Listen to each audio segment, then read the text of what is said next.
Kalimera, Kalispera, whatever time you are watching, this is Mappa on the NCN network, brought to you by our sponsors, Food from Cyprus. Don't forget to use the code NCN12 for your 12% discount. That's all. What's going on, my friend? I'll tell you what's going on, man. I'll tell you what's going on. A lot is going on. A lot is going on. I think I'm going to need a holiday at some point. You know, probably book a place. You got any ideas? Not Cyprus. Not Cyprus. All right, okay. I was kind of trying to lead you on to the to the sponsors giveaway. Yeah, listen, that was a good little segue, but I thought given what we're going to discuss, I don't think we'll be welcome back in Cyprus, to be honest. But yeah, Tassos did a very, very good segue, boys and girls. So, as I said, we've teamed up with foodfromcyprus.com to introduce a very, very exciting giveaway for our viewers. Now, those who use our discount code NCN12 and complete a purchase will automatically enter in a prize draw for a chance to win 2 free nights for up to 4 persons at an Airbnb apartment in Lefkosia. Now, that's within walking distance of the historical area of the capital. Now, each order placed counts as 1 entry. So you can make 10 separate orders. There's 10 entries. Now, the winner can book their 2 nights in the new year during a period where the flat is available or not booked. And you can check the availability on the Airbnb calendar. Flights are not included. We're not going to pay for your flights. But this is a giveaway that we're doing.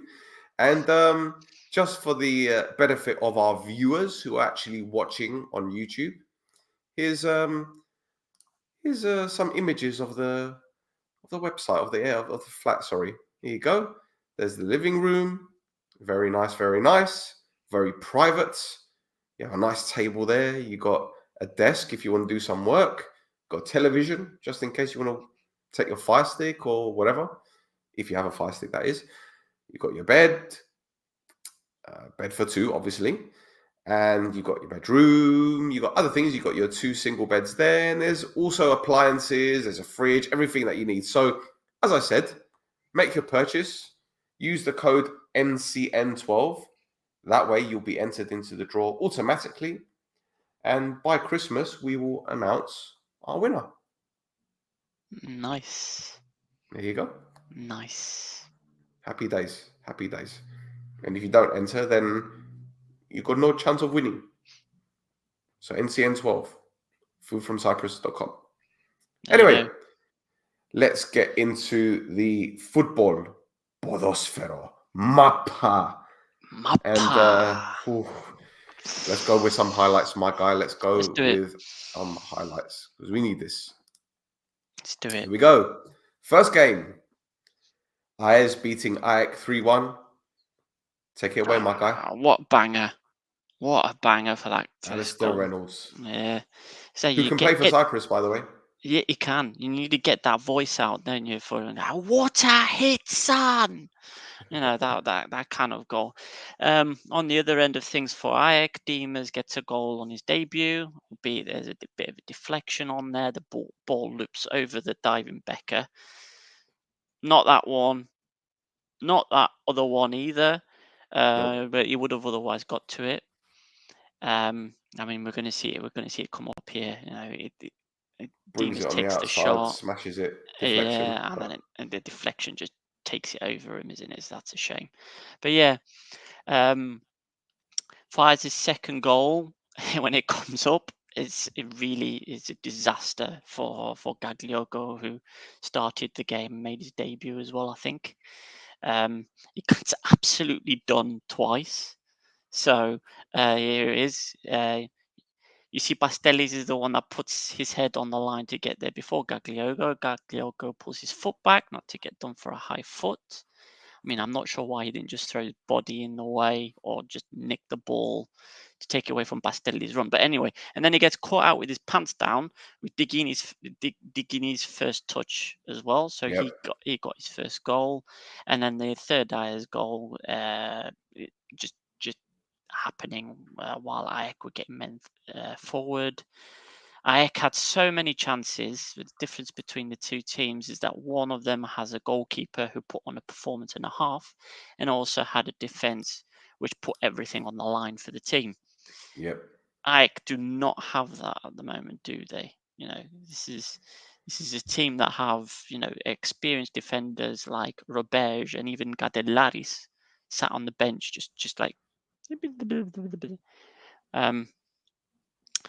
you know, they're not getting the results they need. But it's not just that; they're also being fined on top of that for not playing the Cypriots. So, for instance, you know, you could start ARIS and Robert and see if it makes a difference in the defense. You could. Maybe it might help. Anyway, to be fair, AES aren't that much better with the Cypriots in the team, in the department, only starting with the 2. Seems to be specific to avoid the fine. Antonio Pastellis has been a revelation for them, but you know, he's one of the 2. But you know, kind you of say sweet as a nut. Yeah, yeah, sweet as a nut. There you go. Pastellis. I get it. Well done. Good one. Well done. But yeah, you know, they put Christo Haji Vasili as well, who scored the goal, and Frango on from the bench. So, you know, they're giving Cypriots a run out. I think we need to start pointing out when teams are doing that and when teams are being absolute bastards about not doing it. Very true. Yeah. Let's see. News for that game is that a couple of days before, AEK announced that Jose Luis Oltra has signed a new contract until May 2025. Yep. Now, my question for you, and for you, dear viewer, there's the camera, for you, dear viewer, is whether or not he deserves that contract. Since losing 4-0 to West Ham in London, AEK have won 5 and drawn 6 in 18 games. One of those wins and one of those draws came versus Torpedo Giordino, which, all respect to Torpedo, they should be beating anyway. Yep. In that time, they've conceded 32 goals and scored 22. Now, I got my calculator out, and that average game score is almost a 2-1 loss. So that's what they're averaging right now since that West Ham game. Crikey. Yeah, so obviously fans after this defeat have been calling for his head. So there's a lot of pressure right now on everybody in Scala, in Larnaca right now. So it's a bit of a tinderbox. I think if there's another poor result next week, I think there's going to be danger. Well, look, they gave him a new contract, probably based on how they feel the club has developed since he took charge, right? And last season was a fairly successful one, especially from a financial element. Okay. However, a lot of their business this summer has been questionable.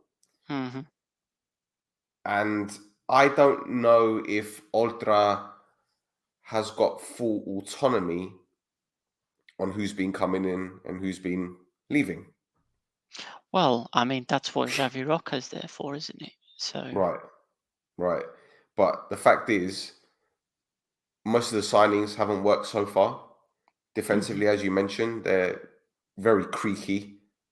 In fact, the walls are caving in on them defensively. Those 2 goals that AES scored on the counter, you know, the first one, as you mentioned, the defender absolutely bottled it. Dingini had time to take a touch. Twice. Dingini had time to take a touch and bury it. The second goal, Castro on the left-hand side, who we spoke about last week, got an easy assist there. Now, they're all over the place. They're absolutely all over the place. And let's get it right. Piric hasn't been great for the past few months, right? No, I'm not. Listen, no. Let me finish. I'm not going to put it on him. But the fact is, a goalkeeper is as good as the defense that he's got in front of him. Mm-hmm. So when he doesn't have a settled back line or players that he can't trust, naturally mistakes are going to be made. And look, Oltra, as I said, he's got credit in the bank so far. Don't forget, it's still early in the season. However, we do know that AEK can pull the trigger on coaches, whether it be justly or unjustly. Mm-hmm. So you're probably right. He might have 1 or 2 games left, but if he doesn't get a win in the next one, especially at home, yeah, big problems. Mm-hmm. Yeah. Yeah. Definitely. Anyway, shall we move on to the Buffalo game? Agreed. Let's move on to the Buffalo game. Let's go. Yeah. So they battered DOXA. I don't think there's much else to say, really. Go on. No. They proper spanked him. He's got his work cut out. The new DOXA manager, hasn't he? Considering Bruno managed to score past them twice. Some media outlets are calling this Bruno's comeback. We don't need to open up that old Stell wound. We know he's a stat padder. We know. Let's leave that. But for the first one, it's a great cross from Bokai. But where's the DOXA defense? Again, it's the same with the second goal. Where is the defense? The third goal, we almost missed it because they were showing the replay for the second goal. But yeah, it's like the whole DOXA defense is all over the place. Especially Andoniadis. Andoniadis has come in with this like supposed experience. He's played for the national team. He's played for all these teams. I think ANORTHOSIS, APOEL. He's been there and done it. And especially for that first goal, he sees Bruno making the run for the cross. Doesn't tell anyone Bruno's coming, and then just leaves him alone to go jump up with the header with Gyro, and then just doesn't jump up for the header. Remember, Andoniadis was getting into the Cyprus national team in front of players like Bilea last season. So just put that there.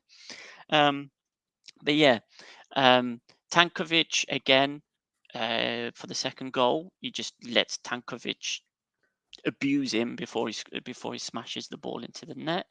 But yeah, the third one again. The player that came on for Shellis. I think Shellis is injured now. But yeah, the player that came on for him basically handed the ball to Gyro almost from the kickoff, and then he doesn't see Bruno arrive in the box for the tap in. I doubt he's going to be starting for Shellis in his place. Giriagu came on in defence, and then he conceded the penalty for Gyro to score as well. So Serhidis, when he was at Olympiacos, the whole point was tight defensively, hit on the counter or set pieces. Yeah. And he set up the team with Andoniadis kind of to be like this marshaller, this person who organizes the defense. And you see him, like you watch the highlights, and the PAFOS attackers are going everywhere they want, and you just see Andoniadis just look around as if, oh, there's the Eiffel Tower. Oh, the Arc de Triomphe. Oh, that's all he's doing during the game. But right,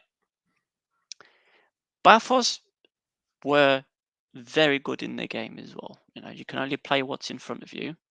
They hit the bar 3 times on top of the 4 goals that they scored. Yeah. They had 68% possession. They bossed the game. So PAFOS, they deserved the win. Fantastic. But DOXA were terrible. Yeah. Now, one more thing to add from the game. DOXA sold. I saw this just as a little like aside. Like, by the way, DOXA sold 11 tickets for the game. Beautiful. Don't be beautiful, mean. isn't it? Don't I'm be not being mean. mean. Obviously, DOXA is very far away from. Sorry, not DOXA. Peristerona is very far away from PAFO. Yeah. It's a very long distance. So obviously they wouldn't have their hundreds and hundreds of fans that would otherwise show up go to PAFO. Very true. Very, very true. So that's why they only sold 11 tickets. There you go. All right. Next game. Ethnikos pounded Karmiotissa 3-0. But I think we'll be talking a little bit about Karmiotissa after Ethnikos, right? Yeah, pretty much. I mean, Ilia, you see there defensively, Ilia for the first goal. It's like easiest finish he could hope for. Yeah. But yeah, Spoljaric came on at halftime for Karmiotissa, so I'm guessing Antosh is injured. Yes. But Yes. yeah, I mean, but then he concedes a goal in the 46th minute. To be fair, it's not his fault. When we get the highlight up for the goal, here it is. It's no, it's not. It's Karmiotissa chance. Sorry. Making a good save. Yeah. Bogadinov again. He qualifies for Cyprus as well. By the way, I think he's been in Cyprus for a very long time. Yep. But yeah, so Spoljaric pulls off a great save, and then this set piece comes in, and his defense just leave him stranded, and then De Riondo scores with a header as close as you can get to the goal. Yeah. Unmarked. Yeah, and exactly unmarked. And Lukili basically trying to carry this Karmiotissa team by himself. Yeah. It's very sad for Karmiotissa. But anyway, yeah. And then the third goal comes in from a counter attack. Again, defense absolutely shocking from Karmiotissa side. Yeah. Should also point out that Achna involved 7 Cypriots in the game. 7. And Karmiotissa 5. Okay. Yeah, I said Impressive. that as well when I looked it up. I mean, 3 of them were off the bench, but still. It's 3 more than most. Yeah, exactly. So yeah. Now, shall we go into the off the field stuff? Yes. From that game. Shall we start with the team in orange? We can start with the team in orange. Go on. For once it's the simpler one. Yes. Karmiotissa have a new manager. They do indeed. Number 8 since last summer. Yeah, pretty much. Yeah, exactly. So Florian Bratu, who was the manager before that game, was the longest serving manager at Karmiotissa since Angelos Efthymiou, who finished with Karmiotissa in May 2022. Wow. So it literally is since last season they've just decided to just nope. You know how when you're decorating and you're going through the different types of paint. Yeah, the colours. Yeah. That's basically what they've been doing. Yeah. But Bratu was around for twice as long as the longest serving managers between him and Efthymiou. That's impressive. Yeah, very impressive. So does that mean now we are 3 managers in the sack 3 race? managers in. Look at that. And there's some 5 names games. there. Yeah. There's some names there. I'm pretty sure there's going to be some more names there. I'm pretty sure that you won't be able to see the door by the end of the season. Yep. And his replacement is Marino Sacha, who they didn't really make an official announcement, but one of the papers or the websites found a photograph of him taking a training session. So that's the announcement. Yeah, pretty much. There you go. Yeah. So I mean, Sacha comes with a bit of pedigree. He was at Paralimni for 2 full seasons, including getting them promoted and then getting them to battle very bravely against relegation last season. You could argue that there was something fishy going on about Paralimni going down, but we're not here to say that. But But yeah, good luck to Sacha. Yes. May he last more than 50 days. Yes. Yeah. Bratu says he would like to get another job in Cyprus. Okay. Like when we get to it, we can probably see he might not be waiting too long. But yeah. Well, he said quite a lot of positive things about Karmiotissa as well. Yeah. So it's not as if he yeah, very true. Very true. Yeah. I mean, he said, we had a difficult schedule and we didn't manage to win any of the 5 games. I thought I would do something to help the team. I had a very difficult schedule. I started with Buffalo, OMONOIA, APOLLON, and ANORTHOSIS. Very hard with a new team, 17 new players. It was very difficult to build a team and get results in a month and a half, but I don't want to make excuses. This is a coach's life. It depends on the results. I learned a lot in the 7 months I spent here, and I will use it in my next experience. Very gracious. Yeah. Yeah. Very gracious. But yeah, I mean, listen, I think he went in after Kerzakov went and tore the place up, right? So true. Maybe Punin said to him, if you say something nice about your time at the club, I'll give you your payout. Dimitri. Yes. Yes. Yeah. Right. So, Ethnikos. This is the longer one. This is the longer one, like Ethnikos Achnas. Who are they? Anyway, but so couple of things. Well, I think we'll start off with the less controversial one for now. I'll put the kettle on, shall I? yeah. No, the less controversial one is some weird stuff has been coming out of the Instagram account from Ethnikos Achna. Yes. Shall I bring it up? You talk and I'll bring up the video because this is just it's very difficult. It's very difficult to explain what's going on. I mean, the only thing I can imagine is what's going on is it's a team bonding exercise kind of day, kind of like a day to relax after after the good result that they had. But there's some really weird stuff going on. I mean, this whole thing with the cracker, but the second video is like is worse, where they're doing like fancy dress. Mate, And I don't want to sound really disrespectful, but it just seemed like a scene from a Will Ferrell movie where it's an insane asylum. You know? Or they're sitting in the canteen and everyone's just going crazy. Oh my goodness. No, you know what it reminded me of? Have you seen Dodgeball? Yes. Well, you know when they do the training, the training. Oh my god! Doing all this crazy crap, and then there's one bit where the trainer's just throwing wrenches at one of them. This is what's this. Are they doing the Macarena as well?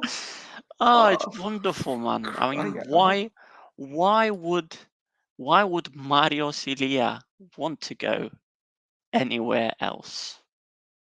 No. Why would he when his teammates are dressing up as drag queens? There's one of them in a tutu and boobs. They're twerking. I love it. I love it. This is fantastic stuff. I think it's great.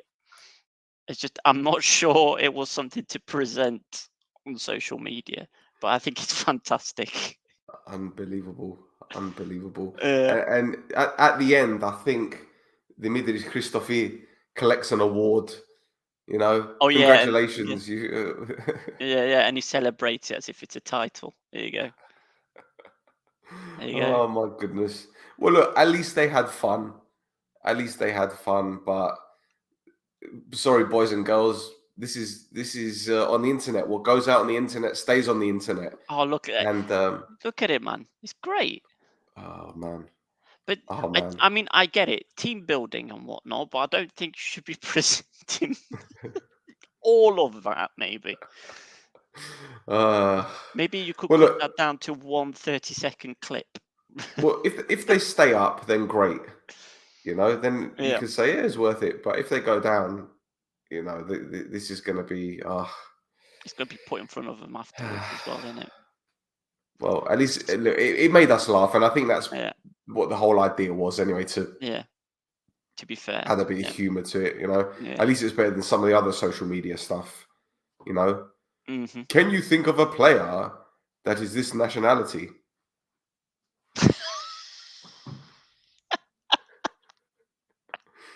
Argentina. Oh, Messi. Ooh, good one. Italy.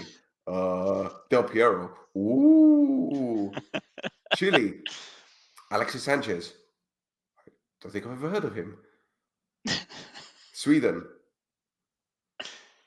Tankovic. I mean, Yeah. why would I mention a BAFOS player? There's no reason to do that. No lo sé. Yo no sé. Right. Anyway, I had a segue all done up, and you ruined it by mentioning mentioning different social media. So, why would Marios Ilia want to go anywhere else? I don't know. Sorry, I didn't cover my mouth when I coughed there. Why would he? Well, exactly. That's what. So he's staying at. So the news, the big news for Ethnikos Achna is that Marios Ilia is staying at least until January. So here's the bit where you can go put your kettle on while I read off the notes. Yeah. Go ahead. So, following what seemed like years of negotiations between OMONOIA and Achna, the deal to take Ilia to OMONOIA has fallen apart. Achna released a statement.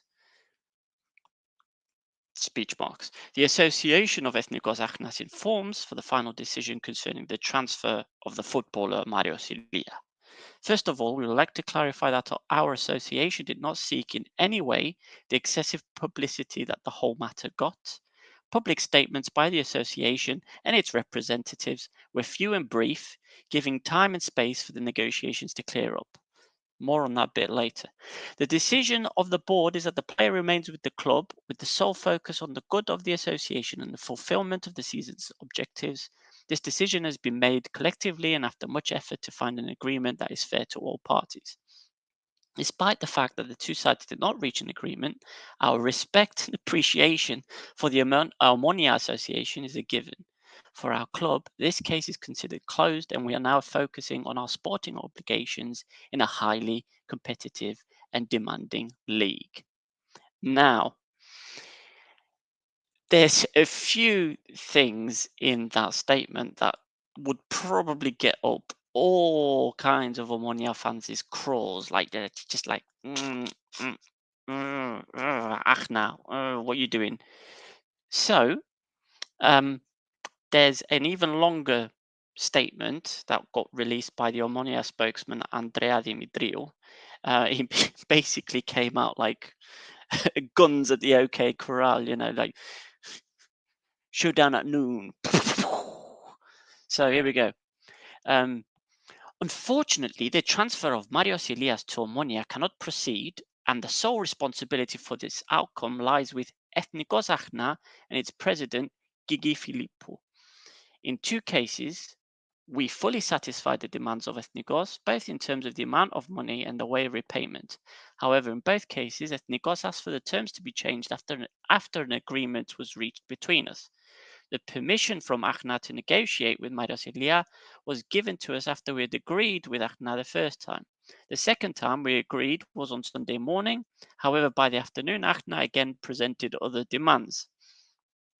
Even today, so this is on Monday, so this was just before the game with Ari. Even today, we sent the contract to Ethnikos exactly as Ethnikos wanted it, with the amount of money we agreed upon and the ways of repayment that Ethnikos requested. However, Mr. Gigis Philippou did not respond throughout the day, nor did he answer our phone calls. In fact, we even contacted his close associates in order to locate him, but they were not able to do so either. Finally, Achna's response was given in an announcement an hour and a half before the start of our game against ARIS. Ilia had already agreed to join OMONOIA. OMONOIA is a team that in recent years has signed several deals for players with notable clubs from abroad. We have had excellent communication with all the clubs and have established very good relations. We have never had such a treatment as the one we had from Ethnikos. breach of agreements, one to say alpha and one to say vita, lack of communication, the icing on the cake was the presence of Mr. Filippo on Sida Vision yesterday, where in a crescendo of distortion of the facts, he tried to blame the failure of the transfer of Marios Ilias to Omonia, when the only reason why this transfer did not take place was because of Ethnikos and himself. Furthermore, we were constantly seeing leaks in the media about issues we were discussing regarding the transfer, always presented from the viewpoint of Ethnikos. We are sorry to say it, but we received empathy for Omonia, and it's probably no coincidence that Omonia hasn't succeeded in the past either, when they claimed a player from Ethnikos before and still didn't succeed. Those who told us that it would be impossible for Omonia to acquire a player from Ethnikos were vindicated. Unfortunately for Ilia himself, who showed tremendous desire to join Omonia and has great respect for our team and our fans, the transfer could not be completed under these circumstances. Now, a few hours after this tete-a-tete, I think the reason why Ethnikos cancelled the deal at the 11th hour was because of something that Gerkida reported afterwards. That basically Levski Sofia have taken an interest in Marios Ilia, and we'd be looking at buying the player in January. So I think Gigis is taking Omonia for a ride to try and raise Ilia's price up to sell him for more to Levski in January. I think that's what's gone on there. Well, Gigi has played a very tactical game, in my opinion, but he's also damaged any kind of relationship he has with Omonia or had with Omonia. Don't forget, hasn't Banai, the goalkeeper, gone there on loan? Yep. Right. Okay. And look, Ilia is a very good player. I'd have loved to see him in an Omonia shirt. I think he'd make a big difference. But what people need to understand is that Baba Stavro, the Omonia president, he doesn't take any shit from anyone. And he's added Gigi's name on the list. He's on the list. So I expect there to be fireworks further down the line. Mm-hmm. Yeah, there's what I want you to, if you feel better later on when you're editing, is bring in that Chris Jericho line in. You're on the list. You're on the list. I would, but that might get taken down for copyright infringement. To be honest, yeah, and yeah, the WWE is extremely litigious. Yes. Yeah. Now that they're with the UFC, it's even more. Yes. Anyway, but yeah. Anyway, moving on to other less litigious people. Hopefully. Oh, it was good. There we go. APOLLON winning the derby against AL. Two teams that can't seem to score. Pretty much. But APOLLON did it. They did it. Yeah. And the Milojevic era is up and running. Yeah, pretty much. Yeah, kind of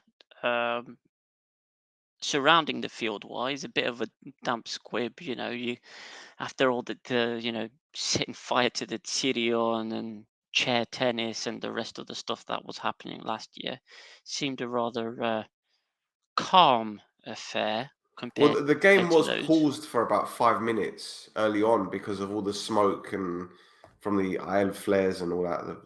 It was but that's yeah. nothing, man. That's just normal. That's just a No. normal derby atmosphere in Cyprus. Yeah. But so this goal is a great cross from Darikwa, and just anybody gets his head onto that ball is going to score a goal there. Muriel completely lost. Muriel Becker had no idea what was going on when that ball went in. And kind of the second goal is counter-attack, long ball through the middle. Our defense couldn't deal with it. And Pedro Marquez breaks the offside trap and catches Muriel off his line. And it's still a fantastic finish, though. Off the bar, bounces up and down there, kind of on the line. Beautiful goal. But yeah, I think Muriel would be very disappointed with that one going in. It's a difficult finish, though, because the ball's bouncing and you think he's going to do it with his right foot, but does it with his left. Yeah.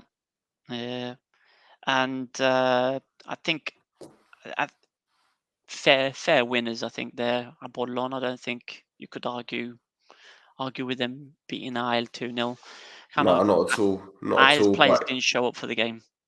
No, not at all. And this is a problem that we've been saying AEL have had all season. And we said at the start of the season they were going to struggle. They've only got one striker, really, Hendy. And they're putting all their eggs in that basket. When he doesn't perform, they don't perform. And I'm sorry to say it, they're going to struggle big time this season unless they bring in a new head coach. And Ruslan, if you're watching, sorry, bro, got to mention you because you were gunning us last week. We're just adding fuel to the fire with this one. You're not going anywhere with this coach. I'm sorry. Oh, I mean, he knows it. I just want to add more emphasis to it. Yeah. What I would say is in the press conference after the game, Haralambos did say, if I am the problem, then tomorrow I won't be the problem anymore. And then the following day, the AEL spokesman then came out and said that Haralambos is safe. The dreaded vote of confidence. Yeah, exactly.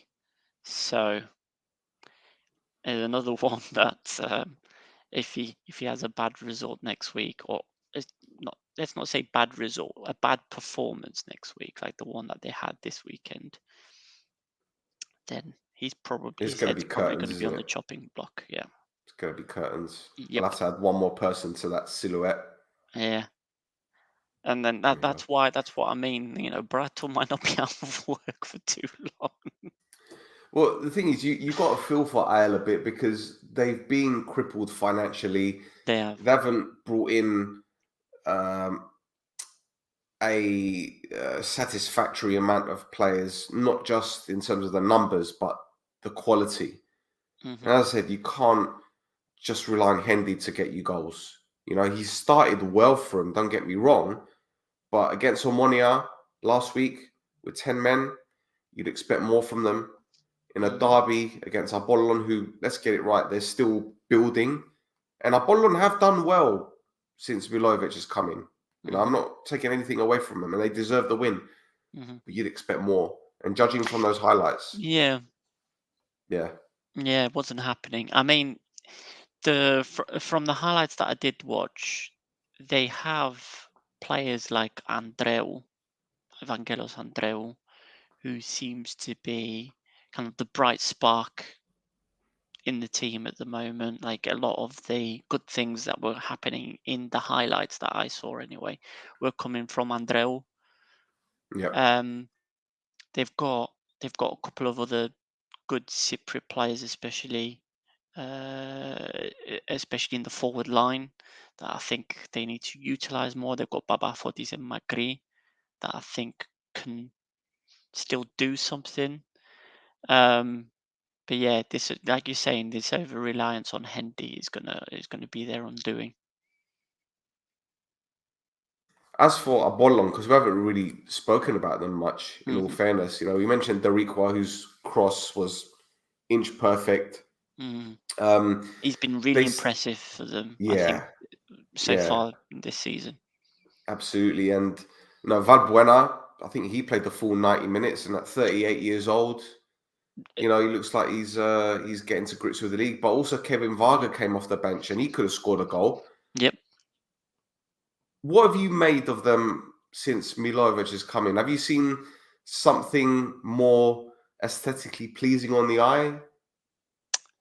I don't think they I don't think they ever had that problem, even with Andone. They didn't have that problem. The problem was they couldn't get on the score sheet because they had all these kind of like number 10s, but nobody to put the ball in the net. So, Abdurrahimi, again, you saw him being a massive pain in the ass for defenders, for IL. He was all over the place during the game. You had Sagal, you've got great players, but not players that you want on the end of a cross. And I think that's what Pedro Marquez and I think Varga are there for.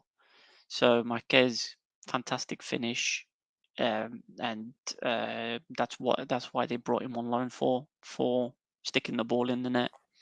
Well, this is it. He's only 25 as well, so you're not looking at a player that is back end of his career coming to Cyprus. You can tell this guy wants to resurrect his career. He's been everywhere. He's been to, Sporting. He went to various clubs. He was at Nijmegen. I think he's gone to APOLLON on loan from there. And we saw from that goal, he can finish. He's got yeah. goal. Yeah. So, he might be up there. Goals of the season. Top goal scorer, sorry. He might be up there. He'll be there or thereabouts, but that's what APOLLON were missing since they got rid of Pittas. Oh, so, absolutely. Absolutely. And, with Dingini, because look, Dingini a couple of years ago, he was firing on all cylinders and he got the ACL and obviously came back and they won the league. But Pittas was carrying them from a goal scoring threat. But yeah, this player looks tasty. Looks tasty. Yeah. Can I complain about the stadium now? Go ahead. Yeah. So you posted a picture up on the Twitters there. Was it a picture or a video of an ambulance not being able to get through? I'll try and find it. And bring it up. So I will mention once again, in theory, the roads around the ALFAMEGA stadium are finished. I mean, I went there. They looked finished, near enough. I'm not going to say they were completely finished. They were 95% done when I went in May. So you'd think they'd be completely done now. Now, the problem that the ALFAMEGA has is that it has a car park for 1,000 cars, and for a stadium with a capacity of 10,000 and something. Now, does anyone else notice a problem in a country where even the dog has a second car? Because there's no buses, no trains, no nothing. Yeah. So where are people going to park?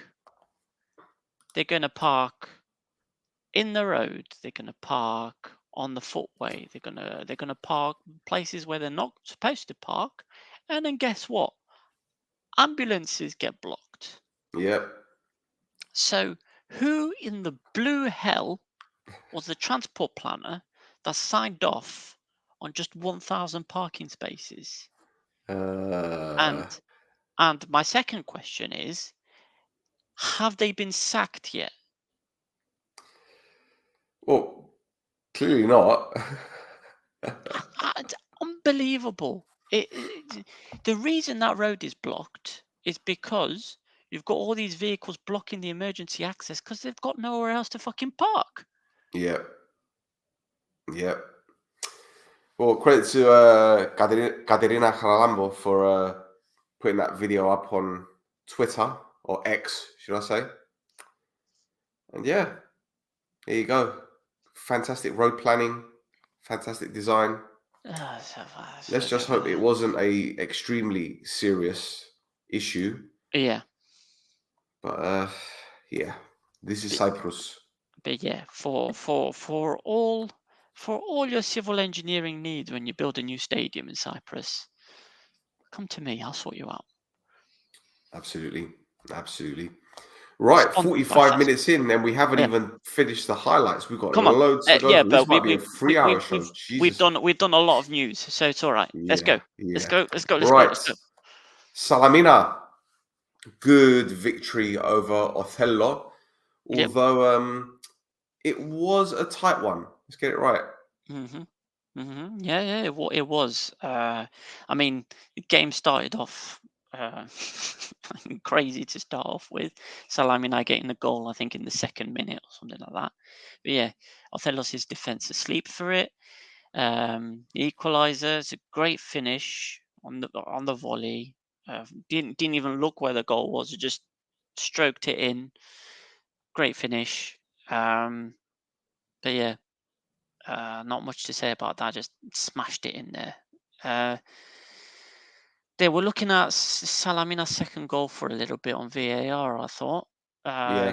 It looked like they were trying to see if there was a handball in there, but there was just like there was 5 or 6 players kind of on top of each other in the area. So I think somebody's hand was on someone else's head, and just I wouldn't have given it if I was looking at it. But yeah, I think it's the right thing to look at.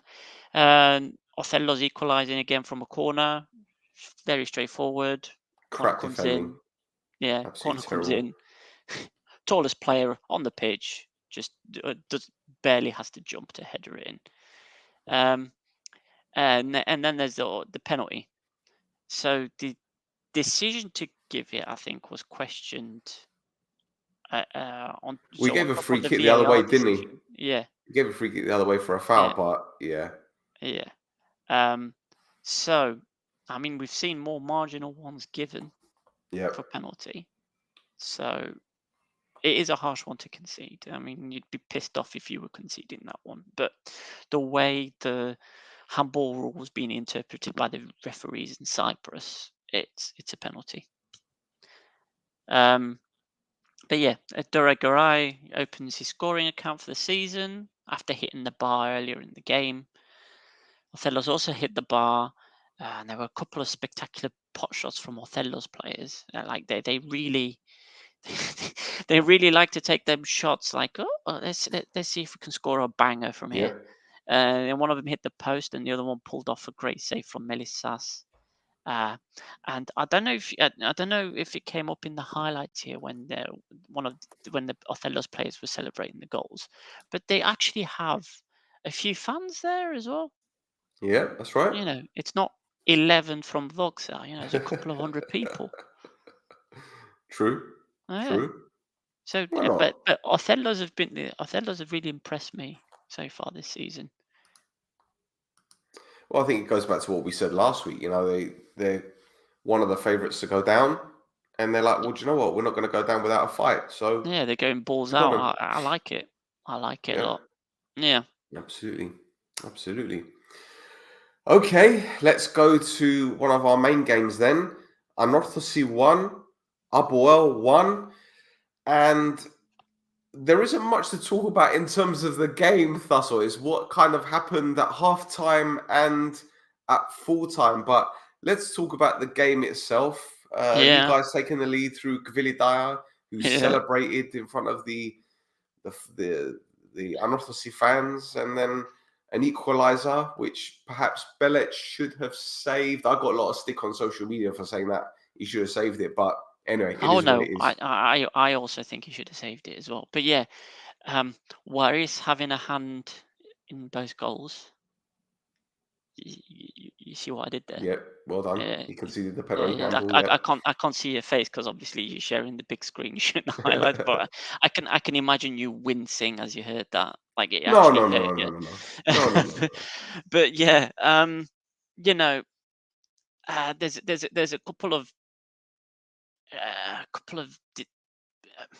things that happened during this game. A lot of what's going on. What is going on? If you're Oh, that he's way done it inclined. again. Yeah, I did it again. But yeah, there's things like as well. There was a highlight. That there was a couple of points in the game where APOEL fans basically learned from the derby with OMONOIA, where they were throwing their own footballs onto the pitch to kind of, there you go, there it is, to kind of get the game stopped while ANORTHOSIS were on the attack. You can see as well, Belec. AEL were doing it as well, by the way, just saying. Yeah, yeah, yeah. But yeah, you can see Belic as well at one point goes proper apeshit at his defense. Like, we're talking about goalkeepers not trusting their defenders. There you go. Look, he's gone to run to have a go at. He's run What 20 physical yards. He's play run is. at Marquinhos. Yeah, better. I mean, and then Morris does this. It's a fantastic run, and a good pass, and the goal. I think is a bit lucky. Ferreira lines up the shot, and it deflects off Castel as it's going towards the goal. But I think, Belic should be doing a lot better. He should be doing better with that. Well, this You is could it. kind Look. of see, he's going, like, he thinks the ball's coming towards him, and then he dives too late once he sees the deflection. But he should be doing a lot better with that. Well, look, it's not as if he doesn't get down in time. It's just that it's almost as if the ball, he doesn't stretch his arms out to reach the ball. Like the shot comes in, it takes a deflection, yes, but if you look, he doesn't. It's not an outstretched arm, really. No, and he should be doing a lot better. And then okay, right, we'll go we'll into talk that about that in a afterwards. bit. But it's a really poor time to concede as well. Kind of like at half time. It's basically last kick of the half. I mean, any time to concede is a poor time to concede, but it can really deflate a team psychologically. It's up to the manager to get them to get going in the second half. But OMONOIA basically, OMONOIA, what the hell am I saying? ANORTHOSIS basically took control of the game in the second half. And, we had brief glimpses of APOEL trying to attack. Again, the changes. He brings on Wilson, Fetfadzidis. He brings on Gavril for 9 minutes as well. Thank God for that. We got to see one Cypriot player for 9 minutes. It's just. I need to stop talking about APOEL because I'm going to have an aneurysm. Yeah. It's so frustrating watching this team play this season. Belic was the only player who showed up for 95% of the game. Well, look, he made 2 fantastic saves that kept you guys in it. Yeah. He made the mistake for the goal, but he made up for it, especially the header near the end, point blank range save. But you've got to be concerned with the amount of chances you guys allowed ANORTHOSIS to create. There's no defenders. I sound like a broken record because I'm saying the same thing every week. There's no defenders. Yeah, Crespo has just come back. He's probably not fit yet. He came on for a few minutes in the game to try and get his fitness up. If he starts him in the next game, then there's something definitely wrong because he's not going to be. He's been out for a long time. He needs to get his fitness up. He shouldn't be starting games yet. But anyway, it's Usha. I'll wait to go full blast on him once we talked about what went on in at halftime. If you wanna bring it up. Yeah. So, just for the benefit of the the listeners, because you obviously can't see this. At halftime, there was an altercation between APOEL head coach Sapinto and what looked like a security guard of ANORTHOSIS. And there was a lot of arguing going on. Sapinto got a red card, and then we saw a clip of Gallejo, the ANORTHOSIS head coach, picking up a red card. Now, I was watching the ANORTHOSIS fan podcast on YouTube. I think it's called the Blue Zone. I'm not sure. I need to just double check, guys. I want to give them the credit that they deserve for this, because from what I understand, Sapinto was drenched in orange juice and water and frappe or whatever the ANORTHOSIS fans were launching at him. But the reason behind it, from their perspective, was because when APOEL took the lead,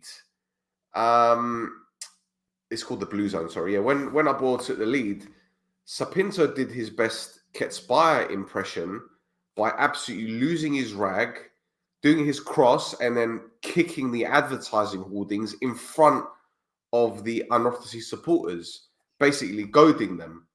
Now, whatever happened before, I don't know, and this is their opinion. I'm sure APOEL fans will give us their opinions, but so I'm only saying what I've heard from the Blue Zone. That's all I'm saying. So he's had all these things thrown at him because of what he's done in terms of his goal celebration, behaving the way that he has done.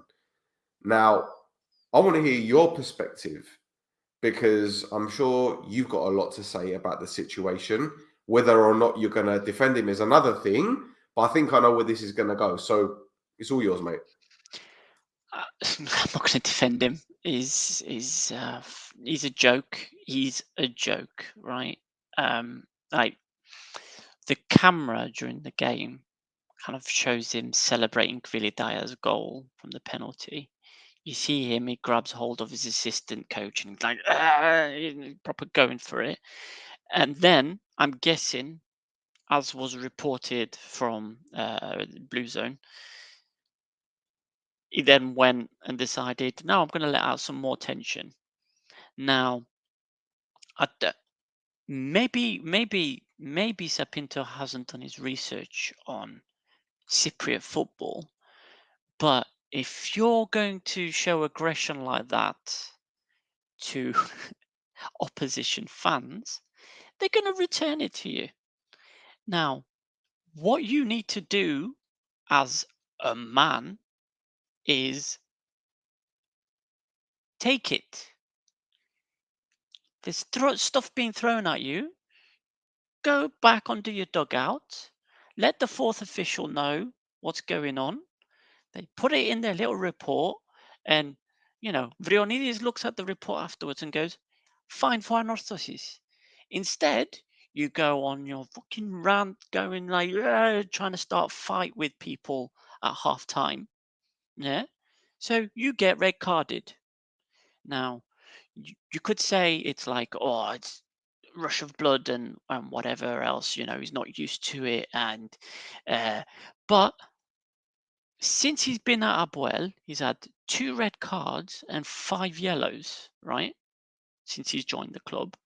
If a player had that kind of discipline, fans would be asking for the manager to stop playing that player, right? So what do you do when it's the manager that's doing that? Well, look, I'm going to ask you this question because I mentioned it on No Chufters last night, because we spoke about it very briefly, and I'm kind of under the impression that this is how he is, right? But Yeah. I think he's playing up on it even more to deflect the attention of his players because things aren't going well on the field. So perhaps if he behaves a certain way, then people won't be talking about how bad you guys have been this season. It hasn't been a terrible season. There's still time. Yeah. No, not yet. But you've had injuries, and look, I get it. And him saying that he's happy with his squad, even though deep down I think he's not happy at all. But I think in a way he's trying to be very tactical in his approach because he's just got the job, right? And I'm pretty sure that the president is happy with him because of who the president is aligned with in terms of his recruitment. Yeah, we're not going to go into that. Please no. Not going to go into that. Otherwise, it will be a 3-hour podcast. Exactly. Yeah. So perhaps he's thinking, well, I can buy a bit of time here, and maybe get into the players' good books as well, because I'm not shitting on my players, even though he shat on the kind players. of did afterwards. Yeah. I don't think it is a calculated move from him. I think he's just got a vida. He's got a vida loose. Well, you think he's a liability? I think he's a liability because, right, it's all well and good deflecting from his players onto himself, but because of that red card, he's not going to be in the dugout to lead his players for the next 2 games. And to tell you the truth, I'd rather he wasn't. So, you know, just to see how Nuno Moraes gets these players, lines these players up, because it looks like Sapinto does not trust Cypriot players at all. You know, you've got Gavril, Gavril isn't making starts, Sachas isn't. Theodoro got sent off on loan to Karmiotissa. Garamanolis isn't getting a look in. Yeah. I think such a situation's a little bit different. That there's something going on between the two. There's a disciplinary issue between the two there. That's I don't think it's got to do with Sapinto personally. okay. Personally. Okay. Let's leave it at that, because we don't want other APOEL fans going after you. Again. But yeah, man's a joke. Sapinto's a joke. Well, He's a joke. I want to. Can I lighten the mood a little bit? You can lighten the mood. Yeah, because we put out the clip of what everyone just saw. You know, the shenanigans at halftime. I put it out on Twitter. X. Sorry, I can't get used to calling it It's X. Twitter. It's Twitter. It's Twitter. And we got a very interesting response from someone. Mr. Tonnaidi, in Kipristan, everything is possible. We got a response from the guy. Wow. Mm-hmm. I was surprised. Right, I got to say something, right? It was that a live thing off the Twitter just now, or was that a screenshot you took? No. That's from Twitter. But right now. He responded at 11:12 UK time PM. So that's 12 minutes past 1 in the morning on the 24th of September.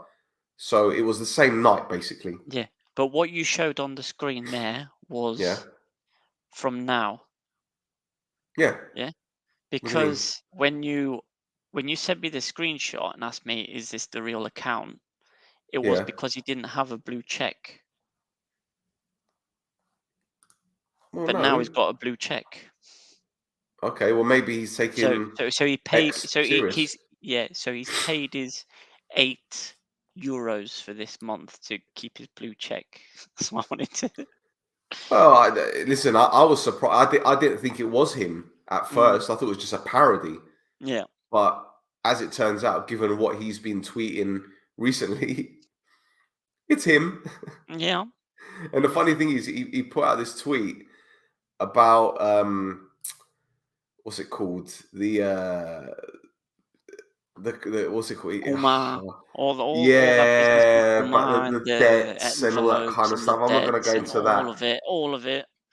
And I replied with the hear no evil, see no evil, speak no evil, monkey emojis.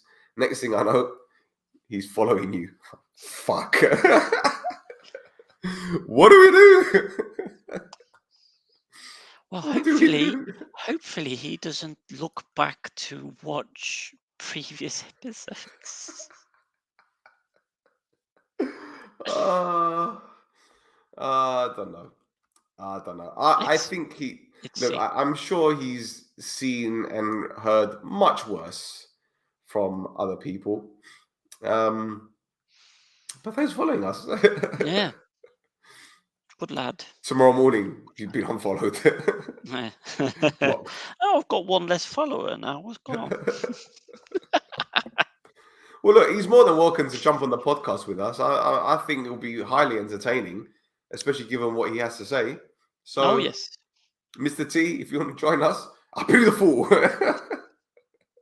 I pity a fool that never surrenders. That doesn't never surrender. There's something there that works. Yes, I pity a fool that surrenders. There you go. There you go. Yeah. Anyway, speaking of surrendering, your head coach. Yeah, before I do, I gotta get this out. What is going on, man? Oh my God. The reason I had to get this out today is because it might be a while since I get it out again because Majidwari is injured. Yes. It's okay. He'll be back. He will be back. He will be back. We still got Chico time. Chico time. I got to get that one done up as well. I can't get a second ANORTHOSIS player shirt done, man. I need to get some other teams. At least you'd be giving them marketing ideas, or you could get in touch with the Blue Zone guys and see if they can use your ideas. I mean, I spoke to Sava from the Blue Zone last season. I says, why don't you get a Mraz t-shirt made up, but with the Brazzers logo, just like Mrazzers or Mraz. He found it amusing. They didn't do it though. If they signed him permanently, they probably don't. Anyway, we digress. Let's go. Let's go into the post-match press conference from Sapinto.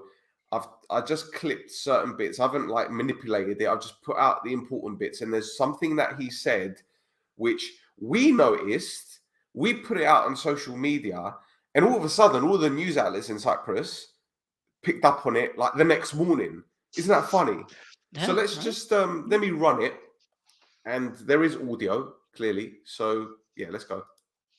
For the goal, I was in my bank, and these guys send me beer, water, and I show to the four referee. I'm wet in all the side. I need to change everything, and I go to the four referee to say this. This is unbelievable how it can happen this, but in a normal way.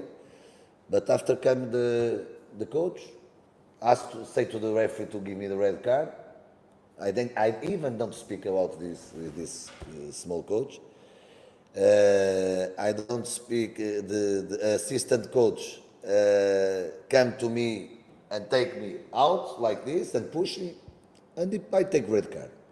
I even don't have the yellow card. Someone think I have yellow card. I don't have yellow card. Yellow card is for goalkeeper coach. I have a good behavior, and someone provoke again, and okay, after I can react when it do this to me, I can react, but I don't touch nobody, or I don't throw the stone to nobody. It's a pity we go both out of the game in the first half without touch each other, or without happens nothing. It's something that I can't understand.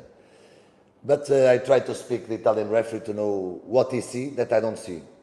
Even when I go to the tunnel, the coach of I don't know the name, the coach of ANORTHOSIS come to me, in the tunnel, say, sorry coach, I don't understand the situation, sorry. And I said to him, now he's late, now we are both out. Right, so there's a lot to unpack with this one, but the first thing I will say is, number one, he didn't know Gallejo's surname. Number two, he addressed him as a small coach. Now, whether that be, I don't know his name, so I'm going to say, well, he's just that small guy. Or is it he's a small coach, as in he ain't a big name like me? And then afterwards, he followed it up by saying, I don't know his name. He didn't even know the name of the club he was playing against. Now, in the UK, obviously this would have been blown up, but because of the entertainment factor or the, I don't know, the faux outrage. But in Cyprus, it's a different mentality. That is rude. That is just, and again, talking about the Blue Zone guys. Yeah, talking about the Blue Zone guys, they were saying, APOEL is a massive club steeped in Cypriot football history. Forget the rivalries, whatever. If you want to talk about reputation, being a successful club, they're up there. And for their head coach to be so disrespectful, it's really, really put the club to shame. Now, is this a situation, Thasso, whereby it wasn't malicious, or do you think he was really being arsey about it? So, small coach, when he says small coach, for me, it looked like he corrected himself afterwards when he said, he goes, assistant coach, and he starts waving his hand around everywhere. So I think the small coach thing, I think, has been taken out of context, personally. Now, what is disrespectful and not just disrespectful, but kind of shows ignorance, right, is he couldn't remember the team he was playing. Doesn't matter the coach's name. He couldn't remember the team he was playing, right? So disrespectful to ANORTHOSIS, fine. I'm not going to get involved with that because not to put too fine a point on it, but ANORTHOSIS is a club steeped in history as well. You know, they're the longest running, they're the oldest club in Gibro. They've won league titles and cups, and you know, first team to get into the Champions League group stages in Gibro. So you know, it's another team steeped in history. But I can't comment on that because I'm not an ANORTHOSIS fan to be like, oh, you know, disrespectful, embarrassing. What it is, however, the fact that he couldn't remember where he was playing and who he was playing, right, shows ignorance and kind of almost a narcissism for like, this is all above me.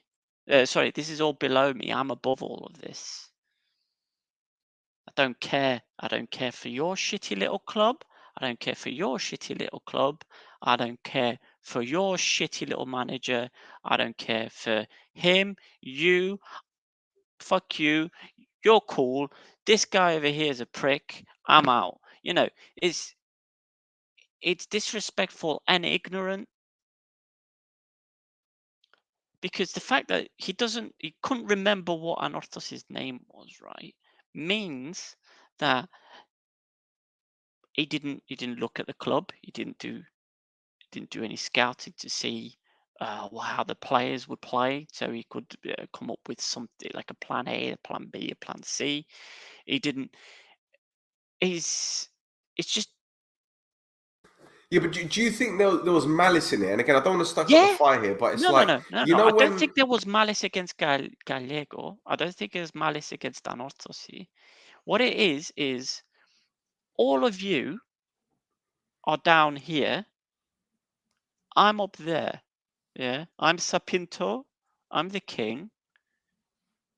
Lick my boots kind of mentality. And that is disgusting. It just seemed like, to me at the time, the small coach thing was like, hang about. Because, look, Gallejo isn't a giant, okay? Let's just put it that way. Mm-hmm. So when I heard the small coach thing, I thought, is he having a pot shot? But then I thought, did he mean it in the sense that, you know, he's not a big name like me? Was that a dig? Again, it's context. Context is key. Yeah? Context is key, right? But push that to one side. Going back to what you said about not knowing what ANORTHOSIS is, what I'm thinking is, again, maybe this is just me being a skeptic or a pessimist here, but it's like when you have an argument with someone and it's like, I don't want to talk about them. Let's not talk about them. It kind of gave me those vibes. Again, I might be just misreading it and whatever, and maybe it was a genuine mistake on his behalf. But again, when you go into that stadium, you see ANORTHOSIS. You see, you know, you go everywhere in that stadium. You got the badge, you got the name everywhere. And again, how can you forget the name? I'm pretty sure you've done your research on the club. Well, that's the thing. It proves that, has he done research? Is he just picking the players? Well, there it is again. You know, what is it a case of he's been brought in because he's a big name, right, in European football? Because he's a big name. He is a big name, yeah. Right? And is it like, well, he's got his staff there, they're going to do all the donkey work, and all he's got to do is show up, do a team talk, and fuck off. Kind of like Edgar Davids when he was at Barnet, you know? Edgar Davids will call up Tony Clantus, the morning of a game, away game, and he'd say, Tony, I can't be bothered to take the team today. And the assistant coach would take the team. Yeah. Like, that's what happened, from what I heard anyway. So it could be that. But look, I think we've gone into this for a bit too long. Yeah. I want to talk quickly about ANORTHOSIS because I don't think we've given them their flowers. They had a very good performance, right? Yep. And when you bear in mind where they were last season, all the toxicity, the uncertainty, not just results, but what was going on in boardroom, etc., how they've turned things around in 12 months. Obviously, the place is happier. The players are happy. It's a new squad. It's a new coach, a new philosophy, an attacking style of football. They're obviously over the moon to see this transition so quickly as well.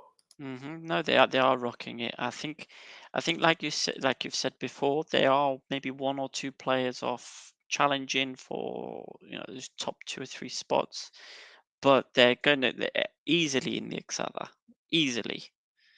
They're performing very well. They're still, apart from obviously playing APOEL, they haven't played any of the other big teams in inverted commas yet. But I mean, you saw the performance against APOEL. They were unlucky not to get a result there. They were running rings around us for a lot of the game. It's I'm really worried about my prediction, but APOEL in general as well, because all the teams around them have upgraded, and ANORTHOSIS, from where they were last season to now, have probably seen the biggest upgrade. Oh, for sure. Although the one thing I will say, which again I mentioned last night on No Choftes, I think they're 1 or 2 injuries away defensively from a total capitulation, because they don't have the strength in numbers and the quality depth-wise defensively. Midfield and attacking, great. They've got it in abundance. But defensively, I think, if Gargay picks up an injury, it could be a little bit sticky for him. And their left back has been sensational, man. Even Wagyu, the right back, he's been brilliant. Yeah, Wagyu. So, I like Wagyu. Wagyu. Yeah. Yep. He's good as well. The tail is not Wagyuing the dog. There you go. Wagyu beef. There you go. We got to do another t-shirt. There's 3 t-shirts we got. Tag Sava, man. I've got ideas. Nice. All right. Yeah. Their final game. I spoke about this last night. I'll let you do the talking this time, my friend. OMONOIA 2, ARIS 2. Yeah, I mean, you went into a lot of detail last night. Obviously, with it being an OMONOIA podcast, but yeah, I thought it was a good performance from the team. Especially, the assist king Semedo getting the goals instead of the assists for once. What I will say, there's 2 or 3 things I wanted to chuck in there. One, Gagulis's confidence looks shot after his stint with the Ethniki. Like, I don't want to blame Timmy, but I want to blame Timmy. I still think, we talked about it when my comment came in about Fabiano maybe doing better with the goals. I still think he should be doing better with both the goals, really, that he conceded. But yeah, on Aris' side, every time Gagarin gets the ball, it's dangerous for teams. He's a menace. I mean, he just the way he picks out a pass and gets a moment, just any moment, kind of, he just turns it on a dime and is able to set something up. And again, crux of the matter for Aris, broken record, their defending is shocking. I don't know how they can get a loan in from a team in Gibro over the next few days, but they need something, or like a free transfer or somebody. Is just the defending of Aris is terrible. Again, OMONOIA did very well last night, especially for certain periods of the game. But there's got to be a plan to deal with that forward line, especially where Spilevsky has the chance to kind of chop it and change it and swap it around and put other players on to freshen it up. He's got a lot of options there. Do you think Vanna should have done better for the goal though? Because he turns his body. You'd expect a goalkeeper to spread himself, but he turns his body.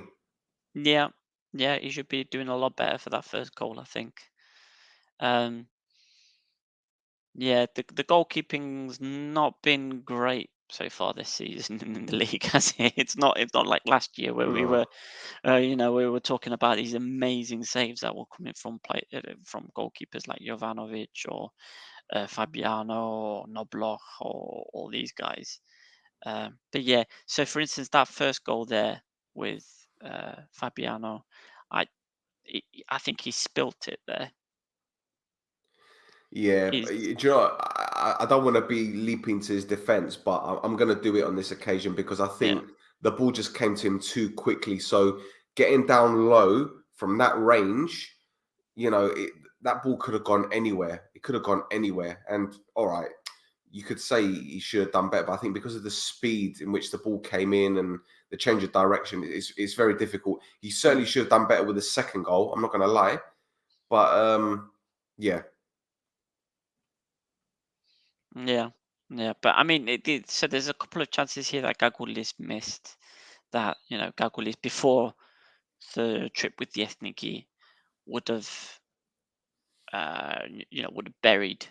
There's a couple of those that came up in the game, which is a big shame because it then means that OMONOIA are missing this finisher that they would have got with Marios Ilia that they don't have now. But yeah. It's not much more to say on the game from what was already discussed. Poor defensive work there. Gogorin again doing a really good one-touch pass to Stepinski for the finish. Again, Fabiano should be maybe doing a bit better. But the thing Semedo is, goes down a bit too easily there. When you got someone like Gogorin in the league, right, who's got the experience and the quality, you could tell the difference between, a top level European player that's come to Cyprus from a top level Cypriot player or even a foreign player that's been playing his trade in Cyprus for a while. Do you get what I'm saying? Yeah. And Gogorin, as you mentioned, that one-touch pass, sublime, absolutely sublime. Yeah. Amazing pass, and Stepinski still had, we still had a bit of work to do. But yeah, goalkeeping again. You'd expect Van Alves to keep that rather than push it out for a corner. Yeah, but mate, do you know what? Again, it goes back to what we were saying about Piric. If his back four was, I wouldn't say super solid, but if they were reliable, then you'd see the best out of the goalkeeper. And I think Van Alves is struggling because that back line of Ari, they've chopped and changed all season. Boyaki didn't play. It was Sane. The left back. Kazul wasn't playing. Urosevic, who's been playing at centre-back for the last 2 games, moved to left-back, even though he is a left-back. Brorson came off injured. Yago came on. Musunda was there. They haven't had that consistent back line. And again, I think when you look at Semedo's second goal, fucking Mayambella was right back. And he's a forward. Yeah. So, it's ifs and buts and everything. But I think it just goes back to what we were saying last season about AEK. When you're playing 3 games in 7 days, it takes its toll. And I don't care how strong your squad is depth-wise. If the players aren't there or have the stamina levels to do it, then it's going to be very difficult. When you look at that ARIS squad, you could probably say Van Alves can play 3 games a week. You could probably say Borison can. You can probably say Morgan can. Stepinski, Bambika, Mayambella, maybe Gomis, but he's 30 odd, and Stepinski. maybe you can even say Zoke. But you look at these players, they're at a higher level. But then when you're looking at the rest of the squad, and this isn't the disrespect to them, it's just fact.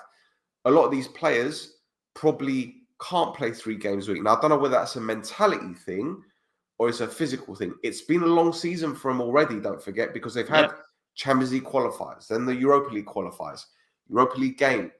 You know, they got APOLLON next, and then they got Rangers. Then they got another game. So it's taking its toll already. In the opening 20 minutes, half an hour, on one year, we're all over them. But the moment we scored, took our foot off the gas and we allowed them to play. When you allow Ari to play, they'll destroy you. Yeah. Stepinski had that header which went wide, which would have made it 3-1. It would have been game done. So it's fine margins. It's about getting that balance right. It is, but like you said, for Aris, Brawson is injured now. So that back line is becoming less and less reliable. Yes. So. Well, see, here's the thing. While it wasn't a bad result, because obviously they're still, you know, top of the league. It wasn't a. At the same time, do you think they will drop off because of the Europa League campaign, like we saw with other clubs? The reason that they're going to drop off is defending. Like you said, like a lot of the players you mentioned there that could play 3 games a week, a lot of the players you mentioned are in that forward line that they've got. Yeah. You know, Gomis, Babica, Stepinski, Gokorin. These are all forwards. Yeah. So they're not going to play 3 games a week because they have to rotate the forward line. They're going to rotate the forward line a lot. Now, defensively, you mentioned Boyake, Musunda, Rosovic, Sane, is it the guy's name? The right back, yeah. Yeah. And then Brawson's injured. You got Iago, so that's 5 defenders now. Yeah. It's sticky. It's sticky. It's sticky. But yeah, let's see. As for OMONOIA, still unbeaten, 3rd draw, but I can't complain. It wasn't a loss. So anyway, there you go. Positives. Well, a couple of quick things before we move on. Number 1, Morgan Brown's parents were in the stands watching the game. They went to Cyprus to watch their lad play, and Morgan was Mr. Brown. he was well up for it, as you could tell. As he always is, anyway. Got a yellow card very quickly, didn't he? Yeah. Well, to be fair, like I'm not sure why he got booked, to be honest, because Guslo grabbed him by the bloody neck. So yeah, I saw that as well. That was raised some eyebrows. That moment. Yeah. But also another one, which I didn't tell you about. I thought I'd save it for this. On Instagram, there's an account that follows us, and we follow them back, called Dutch Players Cyprus. And they do all these profiles on Dutch players that are playing in Cyprus. And look who was in the crowd. There you go. There's our friend, Dutch Players Cyprus. No, there he is. There you go. There he is. Because he sent us a photograph on Instagram saying, great view of the game, or great game last night. And I remember seeing the Dutch flag in the stadium. I thought, is that them? So I took a screenshot, sent it to him. He goes, "You're like a sniper." Yes. He's there he's there to go watch Montenor, isn't he? Yeah, true. Yes. He was at the Salamina game as well. For Marseille? I guess so. Yeah. Doing a scouting job there. See, get me on the Dutch players. I can pick him off like that. Yeah. Right. What's the next on the list, my friend? Well, we can talk about me and Spiro Neofididi being best mates now. Go for it, because that was another pleasant surprise. Yeah. So he's been giving me ideas for content. So he posted on Twitter about the poor performance of the Cypriot League and some data spreads on the CIES Football Demographic Atlas. And boy, is it some very depressing, kind of almost foul, obscene reading.